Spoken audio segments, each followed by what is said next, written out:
88.9 FM. Welcome to the People's Station. One Nation FM.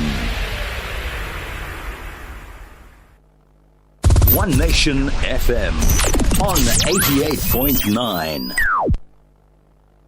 AM Karim Attorneys, over 25 years experience.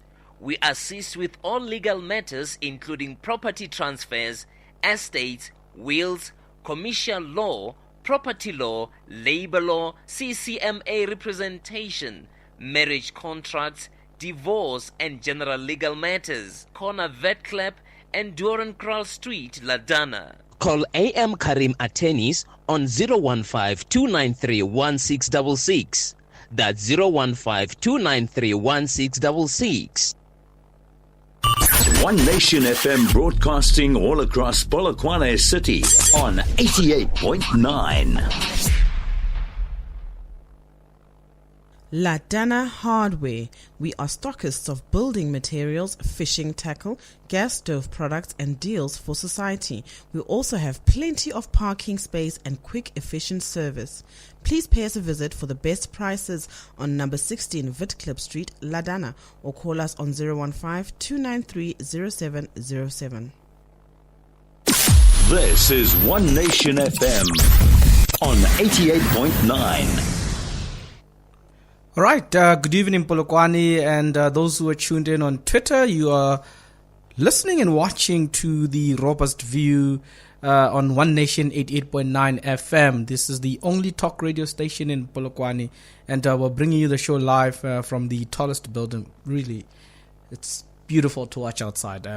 One day I'll show you, but it's amazing. It's remarkable. You can see some parts of the city up here. And I will be with you up until 6:30. Okay, two things tonight on the show that we will be talking about.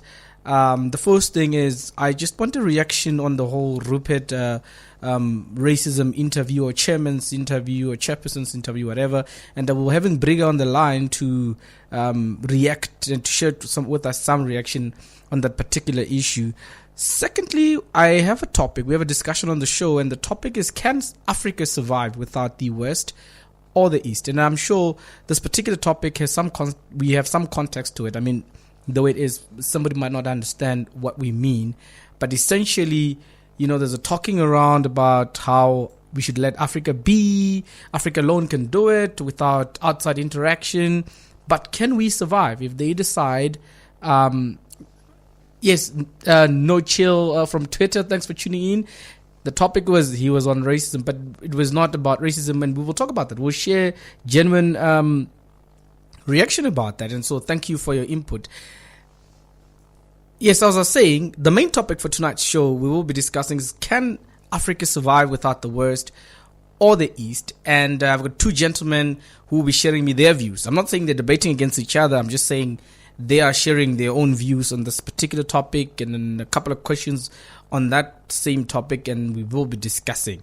Okay, so before we get into the main topic, you're welcome to join in live on Twitter to share your comments. We'll read them on air, and we'll, questions, we'll answer them. Even on our WhatsApp, that's 0720817974, 0720897974. You can also phone in on 01188802434. Share your input. Let's hear what you have. What do you think about the main topic of today, or whether you want to talk to us about the whole interview of Johan Rupert. Okay, some positives, I think. If you look out for the cover, December to February cover of Forbes Africa magazine, or Women Forbes Africa magazine, your girl Caster Semenya is on the front cover. She's looking very wonderful there. So do check out. Look at the newspaper. Look at what they're interviewing about. It looks quite awesome, and congratulations for her for being on that particular cover. Yeah, Limpopo Aridi Wale Fela. We do a lot of things which are awesome. We do a lot of things. I mean, we've got awesome. We're not only in government, also you've got athletes and the like. The second thing is a real issue around the e-tolls. You see, the e-toll is a very tricky topic in the sense that I believe that the ANC has not been honest about the e-tolls. They should have just told us, came clean, that E-tolls are there. It's a government revenue recovery for all the money that they've wasted on the World Cup, the Africa Cup of Nations, any other development that they've done between 2008 and 2014. Now that's what e-tolls are for. And no matter what lies they come out and says e-tolls do not belong in our society, the point is they need e-tolls in order for them to collect revenue. And this is something that they need to come out and tell us the truth about. This is something that they need to be honest with people about, because you hear last week or the 2 weeks ago, the premier of Gauteng came out and says, well, e-tolls don't belong in our society, this yada yada. But it's just grandstanding, right? So there's nothing that they're going to do about it, because they need e-tolls to make more money for the state, for them to recover the money lost by the state. But this is not the truth that they tell people, right? I believe that they should come out and be honest with people. They should tell people the truth, that listen, the reason why we invented e-tolls, or we established or created e-tolls, was because we needed the money. So please bear with us. We will do something about it, right? But keeping quiet about it, making e-tolls as if, it's a non-factor, it's a lie. It's a factor, but government just need to be honest about it. The ANC needs to stop pretending like the ANC is not in government, that there's some sort of a separation, because there's none. ANC at their conferences decide what government should do. It was the ANC who took a decision that government should deal away with Scorpion. It was the ANC's decision that they're going to go through with the whole land expropriation without compensation. So when they create this fake dichotomy, then we have problems, right? So we don't need such things. The other thing is load shedding. It's a nationwide thing. It's also happening in Polokwane. But I see in places like Seshego, it only happens during the day. So Mahai Parama, you are suffering. It's fine, because the taxpayers, when they come, they can watch their own soapies and bath, and that's cool. The way they're doing it, Seshego, it's fine. I'm thankful for the municipality. Now they're thinking about taxpayers. Yeah. I mean, I'm not that capitalistic to a point where I don't understand and feel for people who are not working or anything. But I'm just saying, it doesn't make any sense to take electricity during at night. The last thing is violence in school. I need to have a detailed conversation about violence in school, because at the same time, people are blaming students to say students are no longer controllable.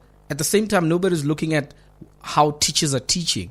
The matric results, for example, tell us a different thing. Is it the children's fault? Is it the parents' fault? Is it the teacher's fault? If you can establish what's wrong with education itself from the classroom perspective, perhaps you can solve many other things. I don't believe that corporal punishment is a solution whatsoever. It doesn't do anything. We've seen it, what it did in high school. It doesn't do anything. And we've seen how teachers use corporal punishment at the end of the day to abuse, to go beyond what they're supposed to do.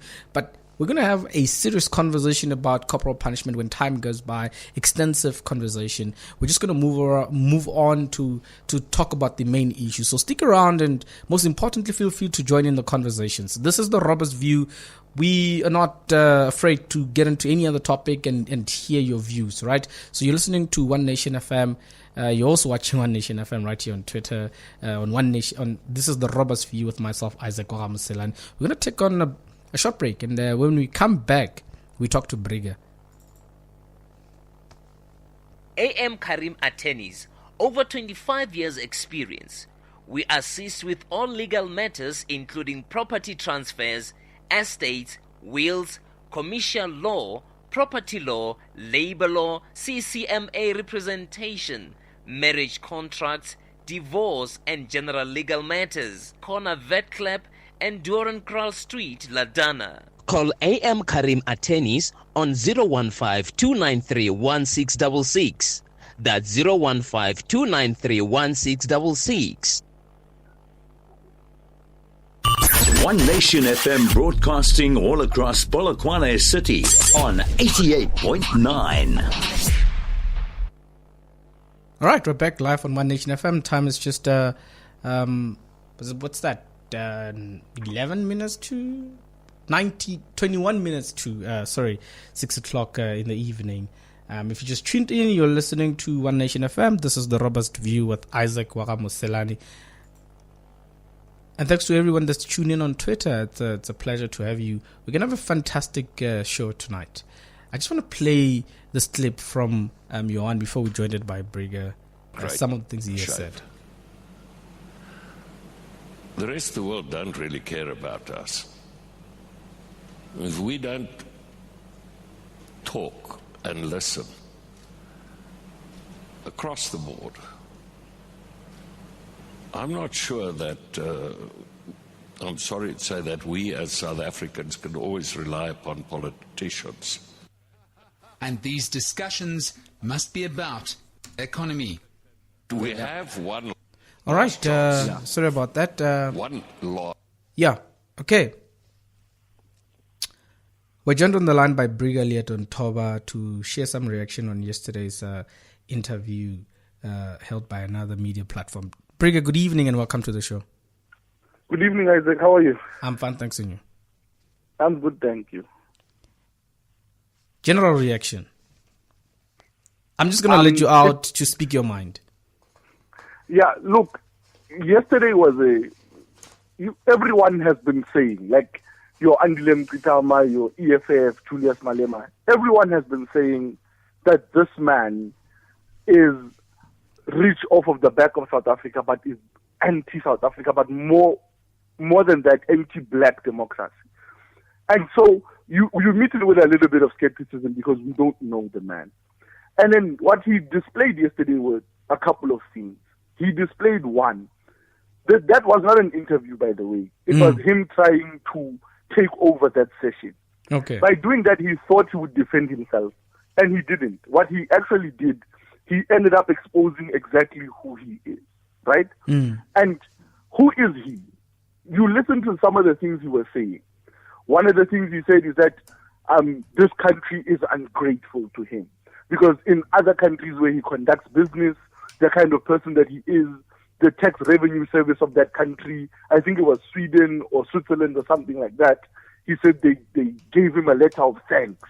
So we must thank him. We must not follow the narratives that are being put out there by the likes of Mngxitama and what you call and Malema. But when you think about it, what must we thank him for? What exactly is there for us to thank him for? And then he went on and was basically trying to embarrass blackness. He was out there to show how blacks are inadequate at things. Yeah. He was talking about how, oh yes, when you people get money, you go to taboo. He even said at some point when he was being given questions, he said, you people as a group like to say these things about me. And he then, when he was being asked, what do you mean as a group? He then says, oh, no, BLS. Right? But he said, you people as a group are hurling abuse at me. So this person is someone who showed us the one side of South Africa we had never gotten to see before. How rich South Africans think about black South Africans.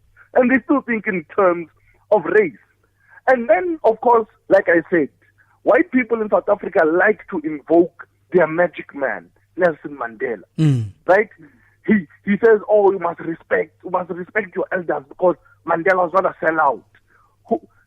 If you are being if you, Isaac, are being praised by someone who is clearly an enemy of the people, who's clearly not with blackness, and that person is saying, you guys are lazy, you go to taboo, you guys have no leadership, you are just nothing, basically. When it comes to government, you are inadequate. And then this guy then goes on and says, but Isaac is great. Isaac is the best.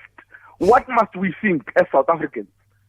We must think there's something wrong with Isaac. We must think that there's something wrong with Isaac. Exactly. Because you're praising the one guy who is just like us, but you are saying the rest of us are not like him.